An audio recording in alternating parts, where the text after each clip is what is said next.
Dean Meadows from North Carolina. Dean, you're back at it again. The only theist donator to Truth Wanted, like a year now. Still, nobody's taken that title. That's you, all you. So do I get a championship belt next time I come to you get Austin, a gold star. or... I'll give you a gold star if you want.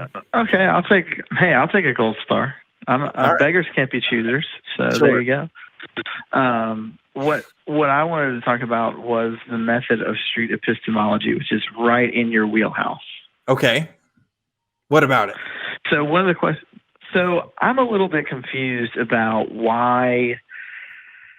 I'm confused about the scaling for SE. So one of the things that seems like it takes place initially, and you can correct me anytime that I'm wrong about how I lay this out, because I'm no expert. It seems to me like when you're talking to your interlocutor on the other end, you ask the question of, okay, well, how confident are you in your deeply held belief that it's true? Most of the time it's God. Well, how confident are you that God exists or Christianity is true? And most of the time they say something like 90%, 100%. And so my question is, how would you assess the difference between something like 90% confidence and say 85% confidence? What are the variables there that you would look for? What's the calibration for 90% as opposed to somebody that's 85%? So that's a fantastic question. I remember the first time Anthony Magdabasco talked to me about my beliefs and asked me to put my beliefs on a scale. And I really didn't like that question because I never thought of my beliefs on like a percentage scale. And I didn't really understand how you could do that. That's something that Peter Boghossian described in his first book, the method of kind of a belief scale. And there's been debate in the SE community on how effective that really is. And I think there's some, I think it's a helpful place to start with, just to kind of think about. But at the same time, most people aren't really thinking about their beliefs in percentages. So what you might get out of them is going to be kind of arbitrary to some degree, right? Like it has to be, unless it's 0% or 100%, anything in there is going to be arbitrary. I think what it's really describing in numbers is a probability that what someone might lean towards. So if you think that God is real, you're going to lean towards the higher percentages. Like you're going to pick an arbitrary number that's higher because you've already expressed a belief in that. You've had experiences that. If someone like me that doesn't think that anymore, yeah, that's going to be a lot lower. So I think it's more of a sort of a description, a loose description of one's beliefs in a loose number form. But the actual, nitty gritty of it, I agree, it becomes a bit arbitrary on some level. And people, to add to that, people are going to have different scales, right? And how one person thinks of 90% is going to be different from how another person thinks of 90%. So there's some subjective elements going into that too. So, and I guess that's my bone to pick a little bit with the method of SE. Not the person doing it, but the method, is that if it's just completely arbitrary and there's no distinct difference between 70% and 100%, or I didn't say that. 50% and, well, no, what I'm saying is one person's 60% though, Dan, based upon their arbitrary subjective scale, could be somebody else's 85. Yeah, well, but this is the heap fallacy, right? It's like because we can't figure out exactly when a heap starts when we count grains of rice, doesn't mean that heaps don't exist. You know what I mean? That's not where I'm going, though. That's not where I'm going. I'm not going for explain to me a bit where you're going. I'm simply saying that because so where I'm going is that because it's arbitrary, wouldn't it be? And this is open for questioning. Couldn't you say that the scale really has more to do with, say, a psychological commitment rather than some type of percentage on how much of this I think is true or not? Couldn't it just be, well, I'm 65%, psychologically I'm probably 65%, there with Christianity as opposed to 90%, rather than saying, well, I think that this is necessarily true. Seems like to me it's more of a description of where one is psychologically rather than where one is in their belief that the evidence is true. Well, I think those two things might be. Makes sense. No, it completely makes sense. I think those two things might be one and the same, though. We might be splitting hairs, because I think one psychological commitment to a belief is, to me, saying the same thing as their confidence in a belief being true. Because obviously you have to have at least some, if you strongly believe in something being true, you have at least somewhat of a psychological commitment to it. So yeah, I'm not sure, but I could be psychologically committed to something, even though the evidence might not be strong, or I might not know the evidence of how strong it is. Yeah, absolutely. Yeah, that's true. But the belief scale isn't describing how strong evidence is, right? The belief scale is describing what one's feelings of their beliefs are. So yeah, it's a description of how people relate to a subject. It's not a description of the evidence, or it doesn't have to be evidence, right? The things that they're using to commit to their belief. So my other question about that is, and just because I don't know street epistemology, I'm trying to understand it more. I don't know. Maybe I'll get it when I sit in your workshop at Faithless Forum. So what is I guess my question is, what's the point of identifying that scale? Well, okay, yeah, go ahead. Just to kind of know the type of person? Is that to know how aggressive a person might be based upon their confidence level, or is it to know more along the lines of, okay, this person may already be doubting their deeply held belief, or all right, this person's got a 98% confidence level, for me to. What I think it does, Dean, is I think you hit the nail on the head already. I think it does describe someone's psychological commitment. And we can kind of use that as a diagnostic tool to kind of figure out where to go from there. Now, if you notice, when I use SE, it's actually pretty unusual for me to use the belief scale. I don't really use it that much, even when I'm doing it on this show. And that's a stylistic choice. There's other street epistemologists that don't use it at all. Because it's really just one tool in the toolbox. The belief scale is definitely not necessary to do SE. It's just one of many things.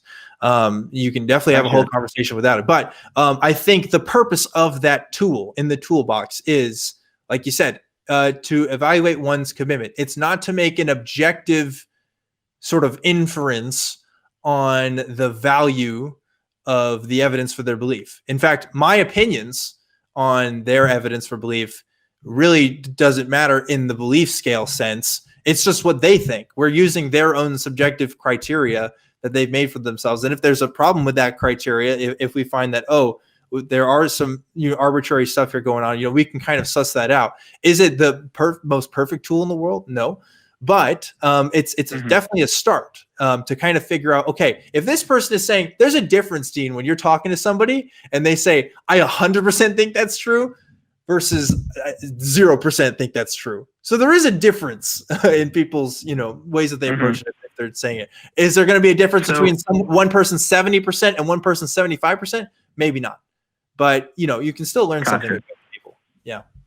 So my last question is it's a softball for you.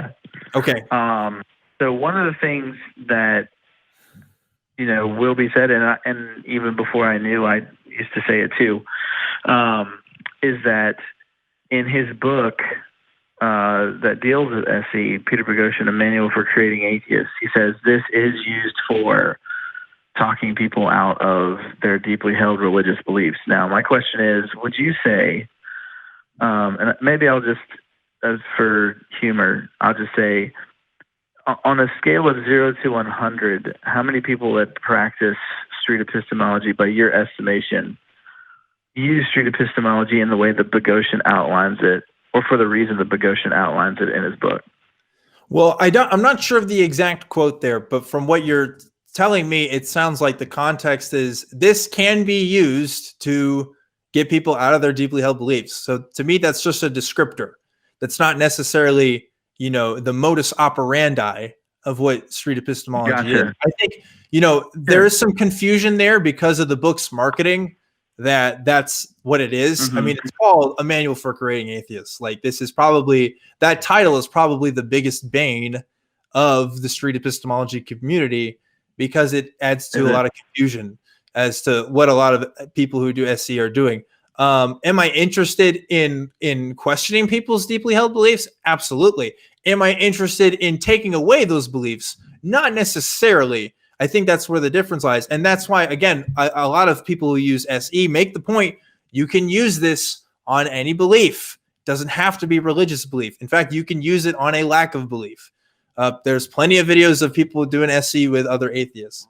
The more that we can demonstrate that this is a value neutral method, that this isn't just for, specifically one group of people, that being atheists, the more I think we can increase the value of using SE in just everyday situations in everyday life. I don't want SE to just be an atheist tool.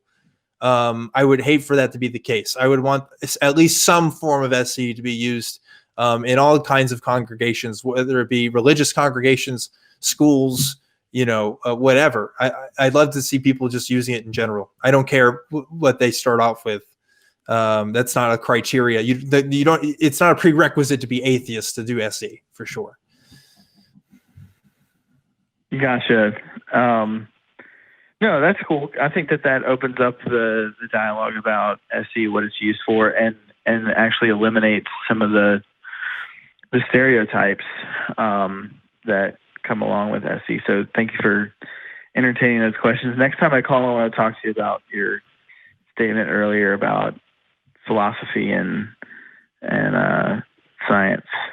Yeah, so, sounds sexy, Dean. Now, sounds real sexy. But anyway, thanks for calling in. Only for you, Dan. That's right. Well, don't tell your wife, okay? Anyway, Dean from North Carolina calling in again. Thanks so much, Dean. I'll talk to you later. You crazy son of a gun. I hope you're doing okay out there. I don't know what kind of provisions they're making in North Carolina for the virus, but Dean's a cool guy. We've met in real life. I don't know if I told that story. He came to Austin and we hung out. Me and Holy Kool-Aid and Eric Murphy and some other folks. We kind of just talked. So it's cool to have Dean as a friend. Definitely. Thoughts, takeaways from that conversation? Not from the last one, no. Yeah, Dean's called in before, so he goes straight to his questions. Like, he's ready, and he asked me. And, he doesn't push back as hard as I think he should sometimes. I wish Dean would push harder on me. I want him to test me, because I know he's thinking. The man's always thinking, I don't think he's just softballing me questions just because. I think he does get something out of it. But I don't know. I'm not Dean.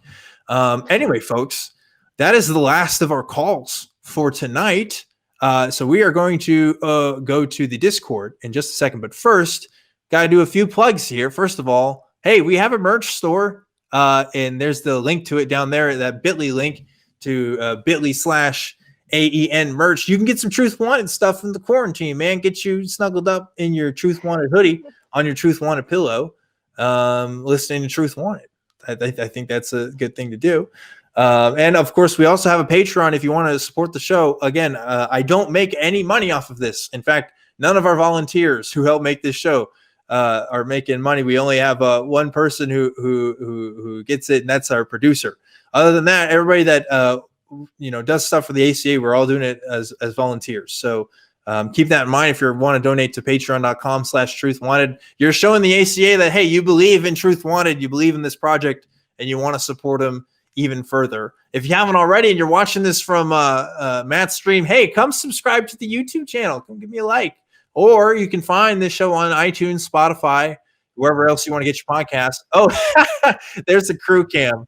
I forgot. We have a security camera access to the studio, and as you can see, nobody's in there. Everybody who's on the call tonight is working from home. Also, our audio engineer Vern is working from home, and Mark, our producer, is working from home, and they've been listening to me ramble and talk this whole time. So thanks again. Shout outs to the crew again who made this solution possible. And they're really awesome. Again, volunteering their time to do that. I want to give a special thanks to Sarah for being on the show today. Sarah, where can people find you at? On YouTube is Unholy Sara, and on Twitter I'm at Sarah_unholy, I think. Okay. And if you had to close out this show with one thing, one message to give to the world, what would you say? Can I close it out the way I close all my videos? Yeah, yeah. Do the thing you close up with your videos. Stay unholy, my friends. Stay unholy, my friends. I like it. Well, folks, thanks again for tuning in to another fantastic episode of Truth Wanted. Stay safe out there. Also, message the show. It's truth@atheist-community.org. Let me know how you're coping with the virus. And message me on Twitter @ObjectivelyDan as well. I want to hear from you guys. Got some emails in that I need to respond to from you guys because I look at all of them. But thanks again to you guys for supporting the show. And I couldn't be doing this without you. It's been really great. And I'm glad we're back. So next time, another fantastic fan cast of Tiger King. Maybe not. Maybe we'll drop the Tiger King thing. But until next time, remember to always keep wanting the truth. And I'll see you next time. See you on this.